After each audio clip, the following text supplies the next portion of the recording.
Au nom de la municipalité, soyez-en remerciés, que vous soyez élus locaux, départementaux, le sénateur Lemoine, les officiels. Je remercie monsieur le directeur de la sécurité publique du département de l'Yonne d'être à nos côtés, tous les maires, monsieur le président du comité d'entente, les porte-drapeaux, les anciens combattants, les résistants, les membres de l'association Nos gens d'hier, qui permettent, par leur présence et la qualité de leurs prestations, d'illustrer l'histoire qui ne peut pas être que livresque, mais qui est tout à fait intéressante à voir avec des reconstitutions comme les vôtres. Je voudrais saluer également Véronique, la fille de John Gant, qui a hissé les couleurs du drapeau américain. Je vous rappelle que John Gant, c'était le plus américain des Sénonais, puisque depuis l'armée Patton, il a fait souche et a vécu toute son existence ici, dans notre agglomération, tout particulièrement à Maillot. Mais il était de toutes nos manifestations. Donc merci à Véronique. Je voudrais remercier bien évidemment les sapeurs-pompiers qui illustrent également ce qui fait toute la sécurité de notre pays. Et puis je voudrais saluer nos musiciens de l'harmonie municipale qui ont interprété les hymnes nationaux, chant des partisans. Et puis je voudrais tous vous saluer, les médaillés, les représentants des différentes associations, les Sénonais, les Sénonaises, et quand je dis Sénonais, Sénonaises, c'est le grand terme, les Iconais, les Iconaises.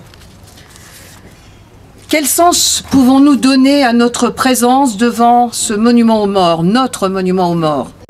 Devoir de mémoire, rendre hommage à ceux qui nous rendirent notre liberté, ces héros si proches de nous, car de chez nous, dénoncer encore et toujours le fanatisme idéologique qui sans cesse renaît de ses cendres. Victor Hugo n'avait-il pas anticipé tout cela en ces termes? Rien n'égale la puissance de la surdité volontaire des fanatismes. Et pourtant, en cet été 1944, on veut y croire. On évoque la paix éternelle au nom du plus jamais cela. Savons-nous aujourd'hui, plus qu'hier, regarder les réalités en face, au gré des saines indignations qui nous saisissent et que nous inspirent les images des drames qui se jouent en Syrie, en Libye, en Tunisie, en Égypte, en Afrique, en Asie, de par le monde, frappés par la barbarie de Daesh et de ses adeptes de par le monde. Mais voyageons dans le temps, souvenons-nous, revivons ensemble cette journée grâce du 21 août 1944, grâce à vos témoignages que symboliquement je me propose de restituer devant ce monument où sont gravés les noms de ceux qui surent mourir pour nous permettre de garder notre liberté. Rien ne prédispose les Sénonais ce lundi 21 août 1944 à vivre autre chose qu'une journée ordinaire, que 71 ans plus tard, eux-mêmes et leurs descendants auraient oublié. C'est la guerre. Et quelques semaines auparavant, le 16 juin, a eu lieu en Normandie le débarquement. Ouais, une journée toute ordinaire commence. Le silence, la désinformation, les rumeurs, où sont-ils? Encore loin. Surtout, aucune idée de la rapidité ou au contraire de la lenteur de l'avance. Le plus redouté, ce sont les bombardements. On pense moins aux combats terrestres.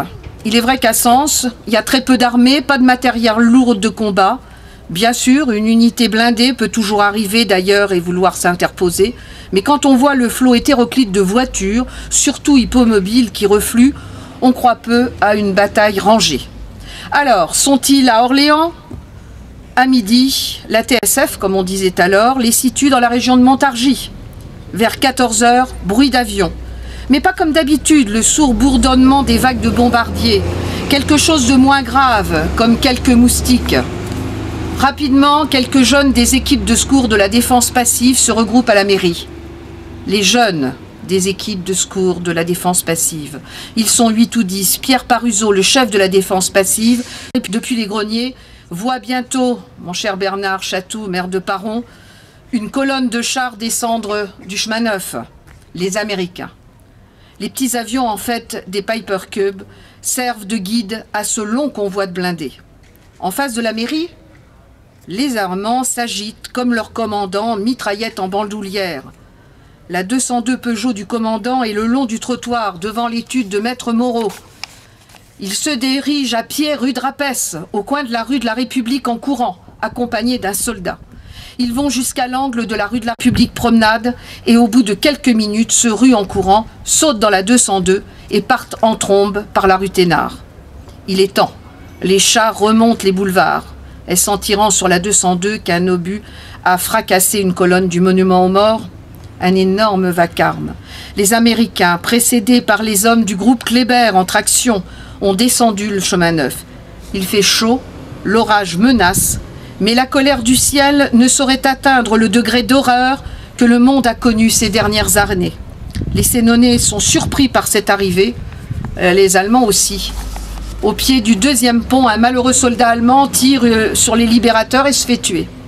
La colonne blindée se divise alors en deux, Grande rue, rue de la République, rue Thénard pour les uns, boulevard Maupoux, boulevard des Garibaldi, boulevard du Mail jusqu'à cette place, même pour les autres. Beaucoup de Sénonais sont dehors, sans conscience du danger. La colonne de chars américains défile devant la mairie. De temps en temps, elle s'arrête. Les scènes de liesse commencent en même temps que l'orage éclate. Mais ce n'est pas fini. La ville n'est pas libérée et les Allemands se sont retranchés dans divers bâtiments publics. Les Américains sont trop pressés pour livrer ces combats. Joël Droglan, professeur d'histoire et historien local reconnu, décrit, je le cite, « Une délégation du Front National comprenant Roy Mercan-Couder a rencontré des officiers américains à la sous-préfecture. Les FFI sont chargés de la destruction des derniers foyers de résistants. Ce sont donc les FTP, les maquisards du groupe Kléber, ainsi que des hommes du groupe Ferry, auxquels s'ajoutent les membres de l'OCM qui, entre 16 et 18 heures, vont réduire les îlots de résistance allemande. Mais revenons vers la mairie. Un blindé se dirige vers le séminaire. Raoul Desjardins et Marcel Néra montent sur un tank armés d'un dérisoire 635. Ils le paient de leur vie, au bout de la rue de Paris. Cela tire depuis le relais Fleury. Alors le canon d'un char américain qui avait stoppé se lève lentement, et pendant qu'on entend le bruit, on voit un grand trou dans la façade du relais Fleury. Alors le père Bourriette, lointain prédécesseur du directeur des services techniques de la ville, crie « Ma maîtresse poutre, ma maîtresse poutre !» Quelqu'un lui enfonce son chapeau jusqu'au nez pour qu'il se taise et tout redevint calme. Il y a les grandes heures et puis il y a les anecdotes, mais qui restent. Perdure un petit foyer de résistance allemande à la poste. Les feldgendarmes à l'hôtel de Paris ont déserté les lieux. Le grand drapeau à croix gammée qui pendait au balcon a été décroché et étendu sur le pavé de la rue de la République et écrasé par les chars américains. Ça va mal à l'école primaire supérieure, notre collège Montpezat, on va y passer tout à l'heure. Les Allemands résistent et tirent, comme en témoignent les traces conservées sur la façade de la maison du coin de la rue. Les FFI et 2 tanks entrent. Le combat fait rage.